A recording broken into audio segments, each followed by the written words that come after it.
everyone. My name is Heidi Romney, and I was just about to make what's called a pear blossom pie. It's a new family favorite at our house. And before I make that recipe, I wanted to explain to you why it's such a family favorite and why we find it so interesting. I've recently been doing a lot of genealogy work on my great-great-great-grandfather, Oscar F. Felton. And as I was learning about him, I kind of ran into a brick wall. I couldn't figure out who his parents were, where he was from.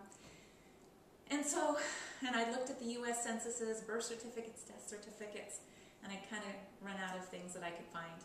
Well, I decided to Google him, see what would happen. I know how to use Google, something I do a lot of. And in so doing, I pulled up a whole list of references that referred to him. Now, I've done this before, and usually the list consists of multiple MySpace pages of random people who aren't actually my ancestor. But in this instance, Googling worked. Now, one of the documents that came up on the Google search was a recipe from cooks.com, and I was a little shocked because I was quite certain that my great-great-great-grandfather wasn't at home in New Jersey uploading recipes to cooks.com. So I went to the recipe to see what it had to say. And it actually was a hit for me because whoever submitted the recipe knows something about my family and about my great-great-great-grandfather. And they write in the recipe, which, by the way, uses a pear called a Kefir pear, which I am not familiar with. And they write, Kefir pears are a cross between Bartlett and a Japanese sand pear. Oscar F. Felton, my great-great-great-grandfather, brought 3 of these trees to Pensauken in 1878 and planted them on his farm. Some of these trees still appear to be growing like wild throughout Pensauken.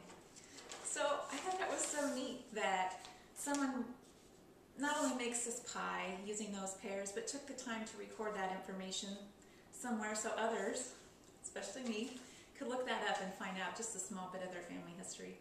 So I'm excited to make this recipe today, and I hope that next time you are doing genealogy and you feel like that there's nowhere to go, maybe you should try Googling them. You never know what you'll find.